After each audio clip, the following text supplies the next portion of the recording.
Kevin Powers is an American author born in 1980 in Richmond, Virginia.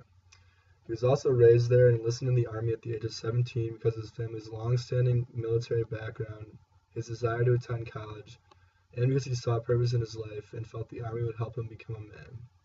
Powers later went on to serve in Iraq from 2004 to 2005 and received his Master of Fine Arts degree in poetry from the University of Texas, Austin in 2012. His combat experience is where he draws most of his inspiration, and the intensely honest, brutal, and captivating descriptions of his struggle with himself and the world around him were combined to make him such an impactful artist.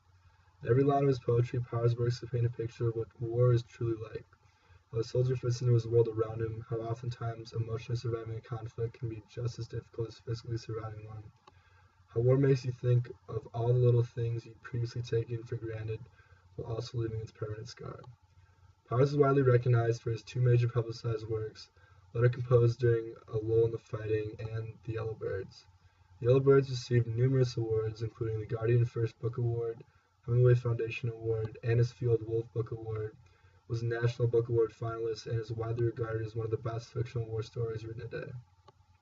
The New York Times claimed it stands with Tim O'Brien's The Things They Carried as a classic of contemporary war fiction, and CNN stated it was one of the first great novels about the Iraq War. The Yellow Birds may be formatted like a novel, but critics all agree it is written like poetry, and its meticulous detail mirrors his book of solely poetry, Letter Composed During a Lull in the Fighting, which is what I'll be reading for you today. Letter Composed During a Lull in the Fighting won the T.S. Eliot Prize and is a compilation of poetry Powers wrote while in Iraq and afterwards. Powers' genuine pain and emotion shines brightly in these poems and pulls you in from the very beginning.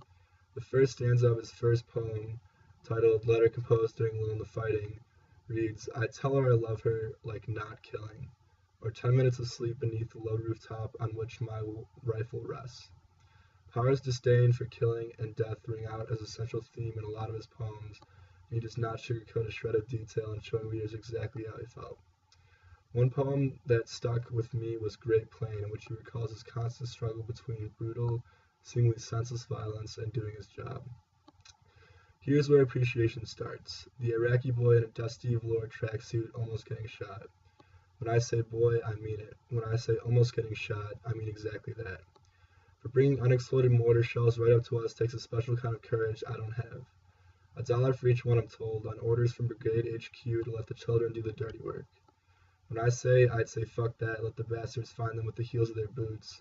Who cares if I mean us as bastards, and who cares if heels of boots means things that once were and now are not. The way the grass is once green and now is not. The way the muezzin called once 5 times a day and now it is not. When I say heel of boot, I hope you'll appreciate that I really mean the gone foot. Any one of us timbered and inert. When I say green, I mean like fucking Nebraska. Wagon wheels on the prairie and other things that can't be appreciated until you're far away and the compass points of reference. I don't know what Nebraska looks like. I've never been. When I say Nebraska, I mean the idea of it. The way an ex-girlfriend of mine once talked about the idea of a gun. But guns are not ideas. They're not things to which comparisons are made. They are one weight in my hand when the little boy crests the green hill, and the possibility of me shooting him extends out for me like the spokes of a wheel.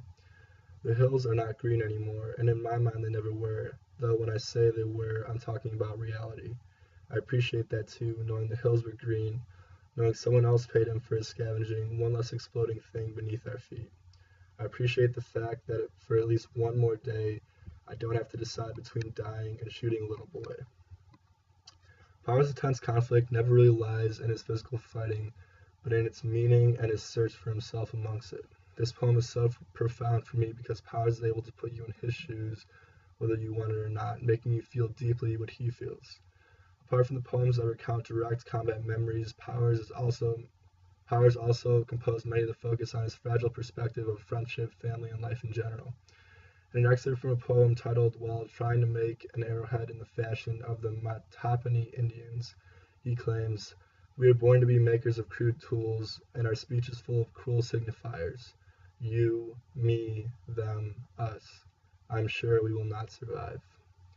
His poetry not only reveals the horrific nature of war, but also makes readers reflect upon their own lives in every facet.